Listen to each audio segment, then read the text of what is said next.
We begin with news out of Pembroke Hall Primary School. Classes resumed at Pembroke Hall Primary School in St. Andrew today, following Wednesday's gruesome find of the body of the watchman on the compound.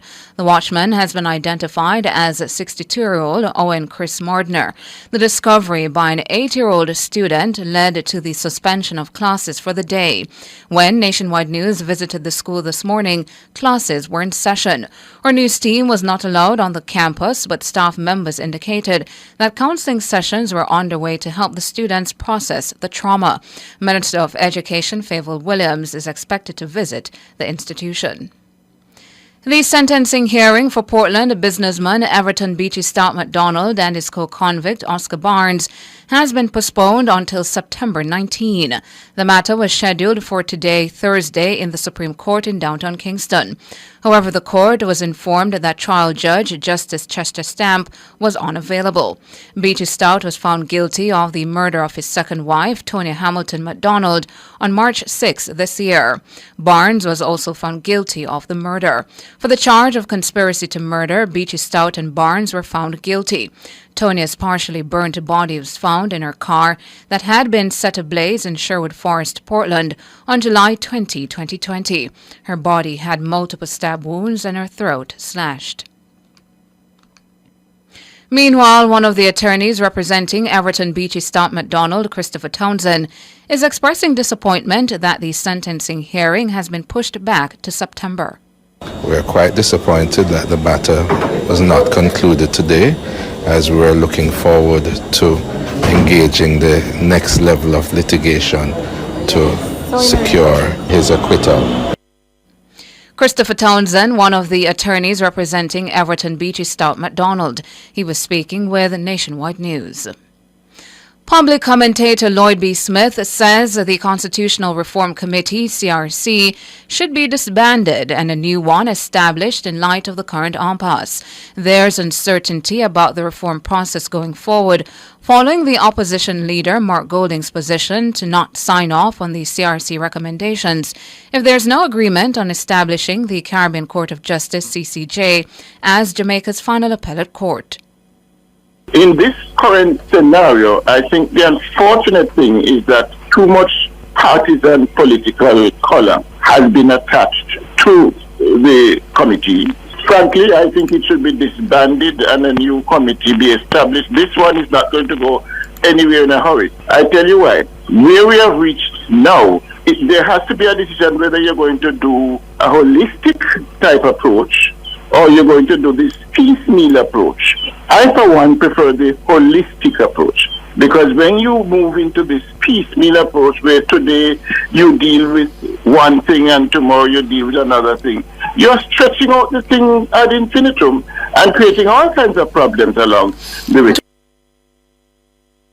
According to Prime Minister Andrew Holness, he and the opposition leader had come to an understanding during Vale Royal talks to proceed in phases. He says the understanding was that they would proceed on the matters on which they agreed, such as Jamaica becoming a republic, and leave the other areas for which there was no consensus for the second phase of the reform process. But Mr. Smith says the recent developments have rendered the process convoluted. The current committee is a Tower of Babel. We have members of the committee speaking different languages.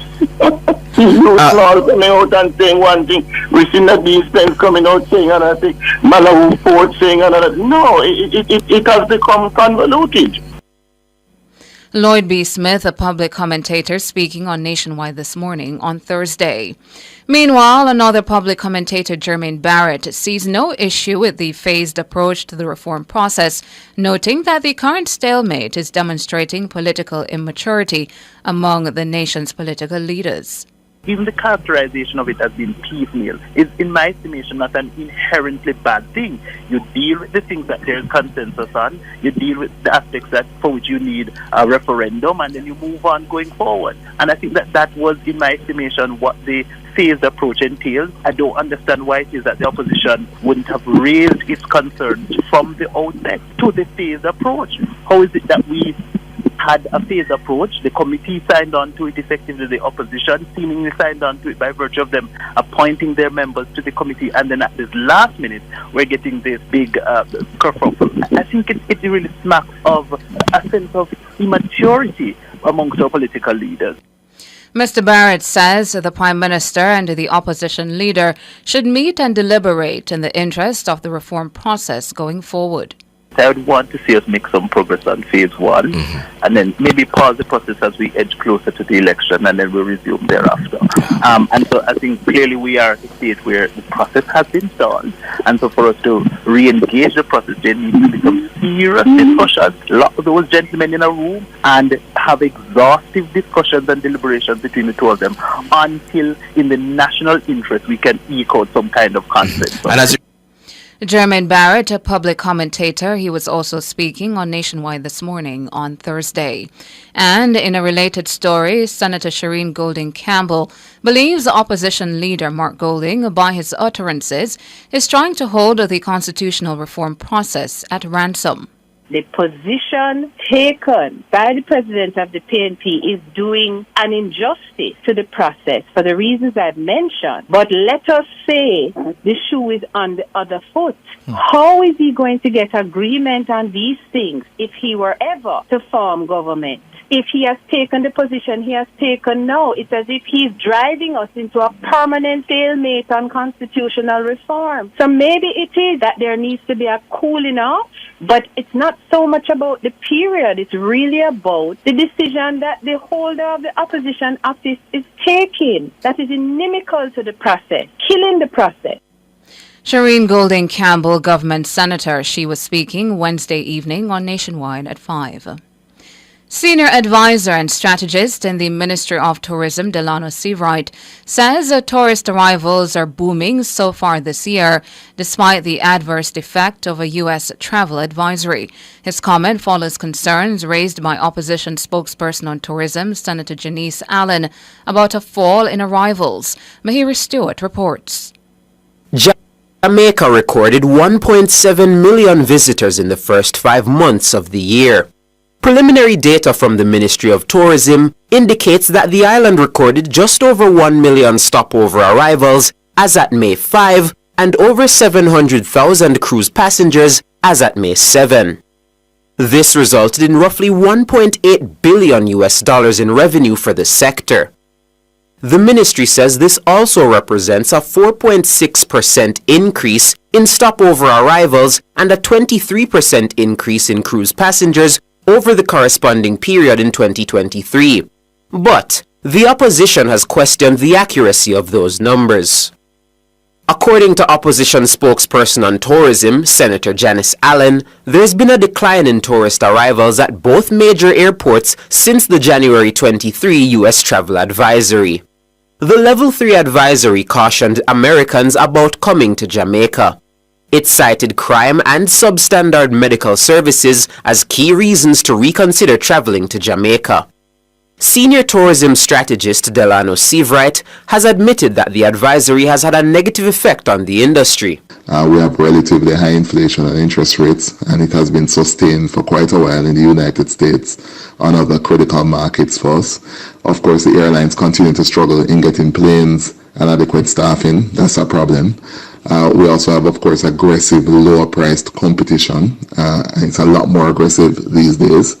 And, of course, there continues to be negative effects of a recent travel advisory, certainly on specific areas of the demographics that visits Jamaica. But he insists that the arrival numbers are showing growth year over year.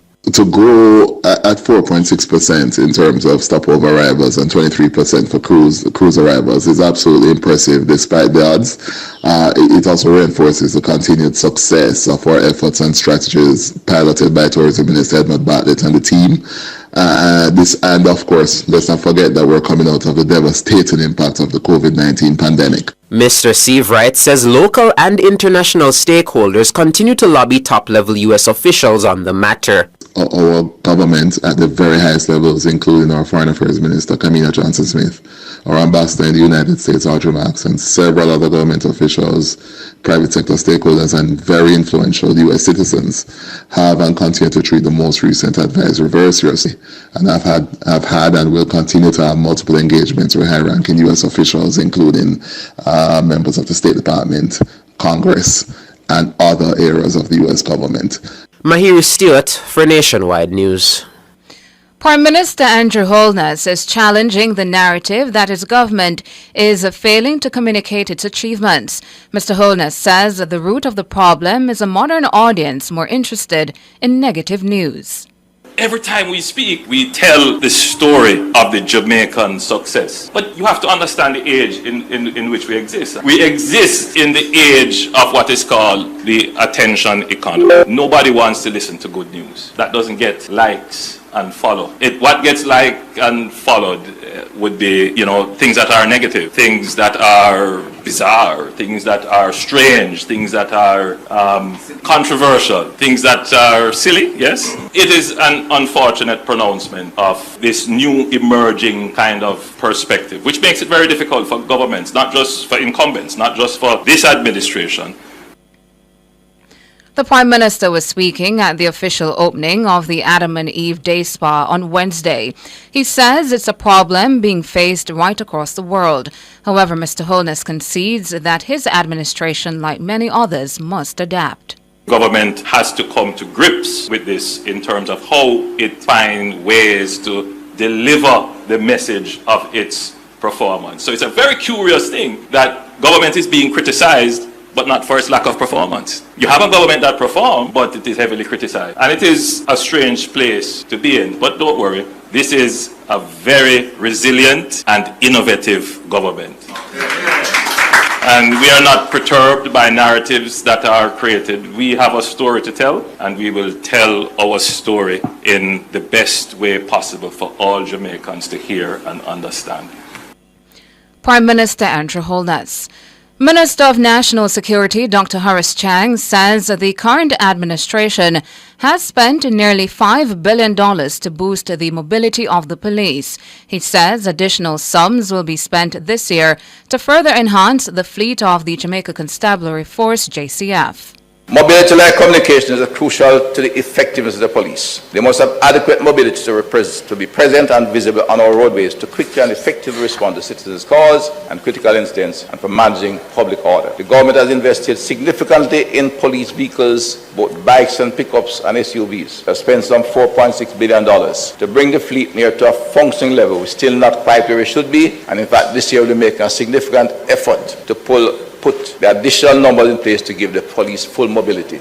That's an important force multiplier component. Dr. Chang was making his contribution to the sectoral debate on Tuesday. He says that the Holness administration has done more than any other to improve the remuneration of the police force. The National Security Minister also says the current government is the first to bring the JCF to its full establishment number. In terms of the full development of the force, for the first time in the history of Jamaica, we have brought the police to establishment level. 14,000. Mr. Speaker, we're not going to put more boots on the ground. The police officer is a professional in every aspect of his life. He operates all times as a police officer. They'll tell you when off duty he's still a policeman, and the society depends on him at all times. And we took the required step and process to ensure we could expand the police force at least to establishment level. Dr. Horace Chang, Minister of National Security. In light of a recent spate of school-based violence across the island, Prime Minister Andrew Holness says the government will shortly be issuing directives to schools to put measures in place to detect and seize weapons from students upon entry.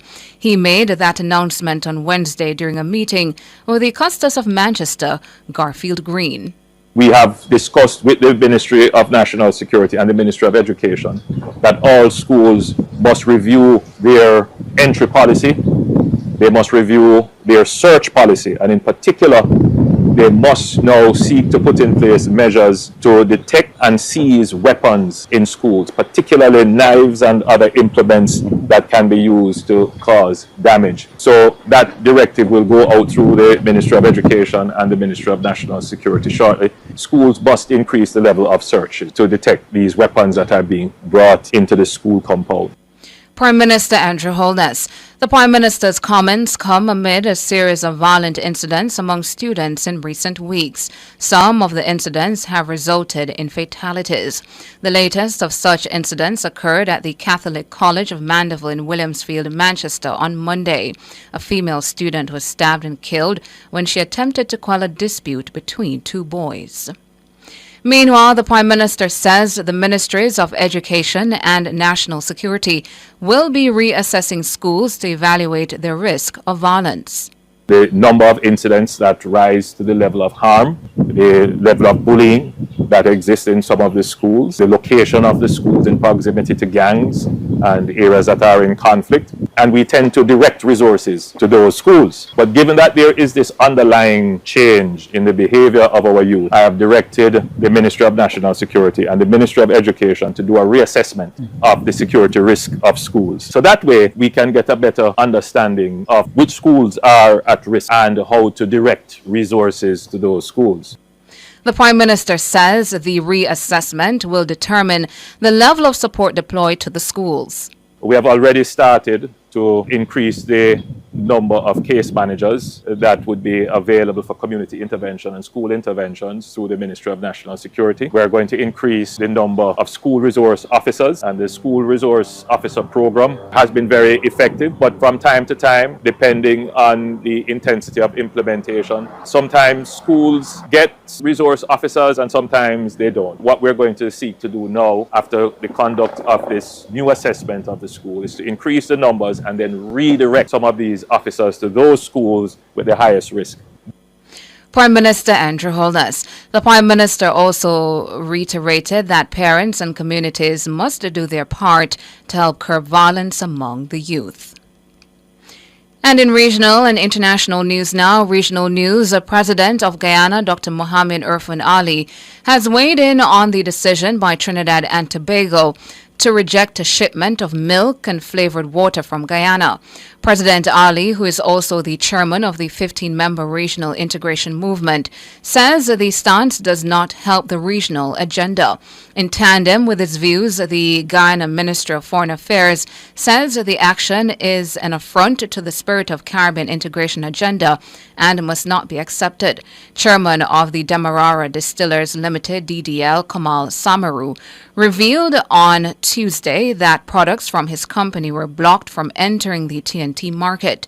Samaru said 4 20-foot shipping containers of packaged milk and flavored bottled water, which were ordered by a Trinidadian company, were stopped at the port for testing. DDL says the Trinidad officials informed the company that the milk is set to go through a certification process as outlined by the country's Animal Disease and Importation Act 2020. However, DDL maintains it was not previously advised of that requirement. The products, which remain in the custody of customs, has a combined value of over $130,000.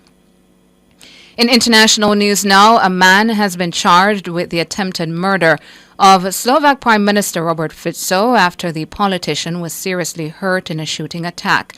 The alleged assailant has not been formally named, but Slovak reports have widely identified him as a 71-year-old from the town of Levis. Reports say he could face up to life in prison. Mr. Fico, 59, is in serious but stable condition after being shot several times in what colleagues described as a politically motivated attack. The Interior Minister told a news conference on Thursday that the suspect had acted alone and that he had previously taken part in anti-government protests.